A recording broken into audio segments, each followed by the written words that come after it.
네, 이번 시간에는 프로 작가들과 아마추어 작가들의 차이를 한번 살펴보겠습니다. 제가 프로 작가들처럼 사고하고 작업해야 된다고 말씀드렸습니다. 그러려면 프로 작가들이 어떻게 생각하고 작업하는지 알아야 됩니다. 오랫동안 그 직업 작가들과 같이 작업을 해보고 또 수년 동안 지망생들을 위한 강의를 하면서 아마추어 작가들과 프로 작가들의 차이를 보게 됐습니다. 어떤 차이가 있는지 한번 비교해 보겠습니다. 첫 번째로 아마추어 작가들은 본인이 쓰고 싶은 글을 씁니다. 오랫동안 생각해왔거나 오랫동안 쓰기를 희망했던 작품을 쓰는 거죠. 하지만 프로 작가들은 팔리는 글을 씁니다. 프로 작가들에게 돈을 주고 계약을 하는 사람들은 제작자나 또 투자자입니다. 하지만 궁극적으로 작가의 글을 사는 소비자들은 관객과 독자입니다. 그러니까 철저하게 관객과 독자의 입장에서 글을 쓰는 거죠. 직업 작가가 되기 위해서는 이렇게 관객의 욕구와 취향을 연구해야 됩니다.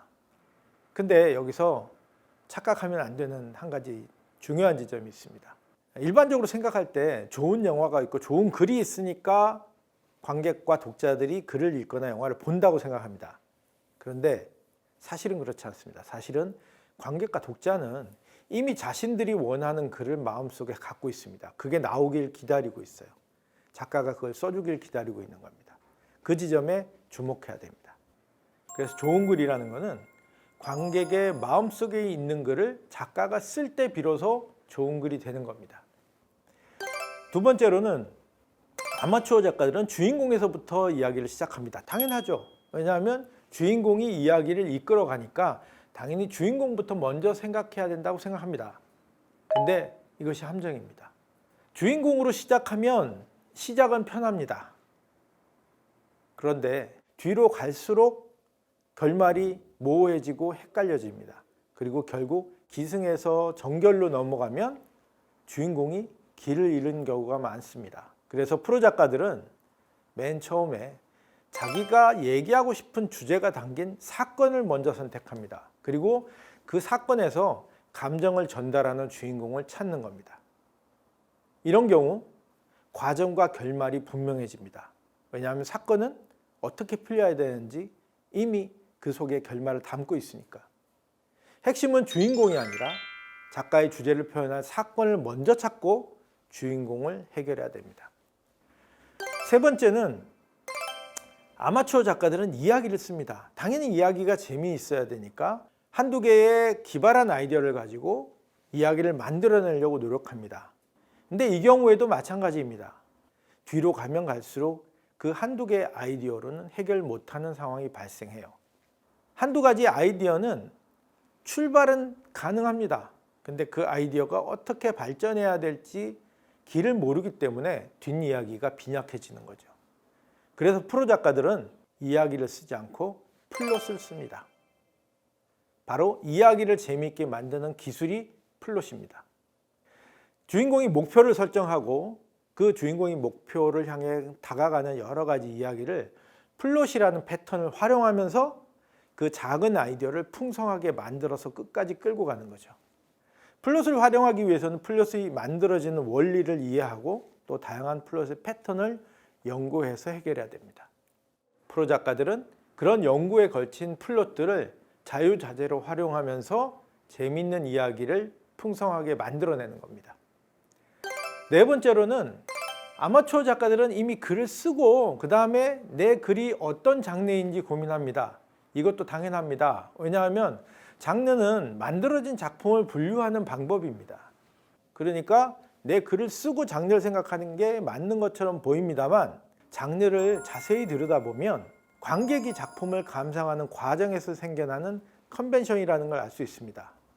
즉, 관객이 장르를 통해서 자신의 욕망을 보여주는 겁니다. 결국 장르는 관객이 무엇을 원하는지를 작가한테 보여주는 힌트나 다름없습니다. 그러니까 작가는 그 관객이 던진 힌트를 받아서 쓰는 것이 그들의 마음에 더 잘 드는 좋은 글을 쓸 수 있는 겁니다. 그래서 프로 작가들은 장르를 이미 정하고 내 글이 어떻게 돼야 되는지 정한 다음에 글을 쓰는 거죠. 그러니까 아마추어 작가들은 자기 글이 어떤 장르에 속하는지 고민하지만 프로 작가들은 이미 자기 글이 어떤 장르여야 하는지를 정해놓고 쓴다는 겁니다. 그러려면 장르를 적용하기 위해서는 역시 플롯처럼 원리를 이해해야 됩니다. 장르가 어떻게 만들어지고 어떤 컨벤션에 의해서 만들어지는지, 그리고 그 패턴을 연구해야 되는 거죠. 마지막으로 5번째는 아마추어 작가들은 어떤 집필 기간을 정해놓고 집중해서 씁니다. 마치 벼락치기 하듯이 올인하는 거죠. 벼락치기는 효과적입니다. 암기 과목에는.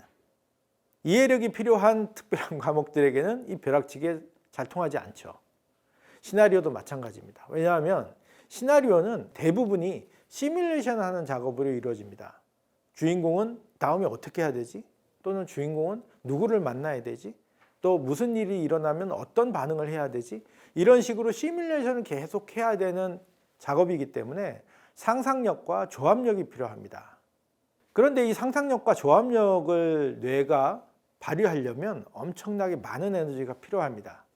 그래서 단기간 집중해서 할 때는 뇌가 이 에너지를 다 써버리기 때문에 더 이상 쓸 에너지가 없는 상태에서 계속 작업을 하기 때문에 상상력과 조합력이 떨어지는 거죠. 그러니까 당연히 결과가 만족스럽지 못하게 나오는 겁니다.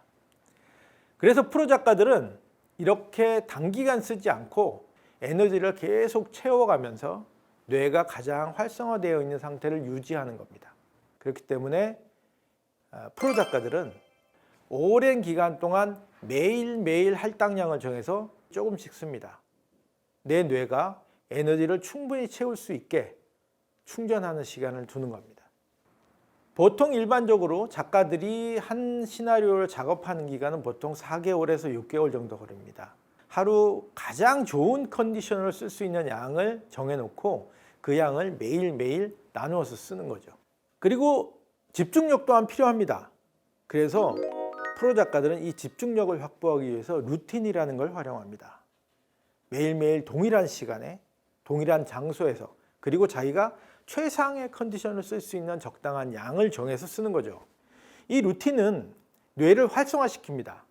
그래서 휴식하고 있는 동안에도 또 일상생활을 하고 있는 동안에도 이 창조적인 활동을 계속하는 겁니다. 뇌가 열려있는 상태가 되는 거죠. 그리고 이렇게 뇌를 활성화시키는 또 다른 루틴으로 이 작가들은 걷는 행위를 합니다. 산책. 많은 철학자들과 그리고 많은 소설가들이 이 걷는 습관을 갖고 있는 것만 봐도 얼마나 효과적인지 알 수 있습니다.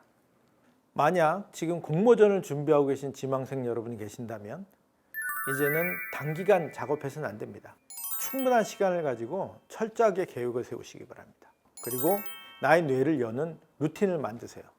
그리고 관객이 무엇을 원하고 있는지 트렌드를 연구하시고 내 주제를 담을 수 있는 사건을 찾으세요. 그리고 장르와 플롯을 적용하신다면 아마 지금보다 훨씬 더 좋은 결과를 얻으실 수 있을 겁니다. 우리가 대학 입시를 준비할 때 정말 열심히 했던 기억이 있을 겁니다. 공무원 시험을 준비하는 데도 마찬가지고 자격 시험을 준비할 때도 마찬가지입니다. 그런 마음으로 공모전에 대비하셔야 됩니다. 공모전은 작가가 되기 위한 어떻게 보면 첫 번째 자격 시험이라고 생각할 수 있습니다. 작가가 되기 위해서 노력하시는 많은 지망생 여러분들 좋은 계획 잘 세우셔서 공모전에 성공하시기 바랍니다. 끝까지 응원하겠습니다.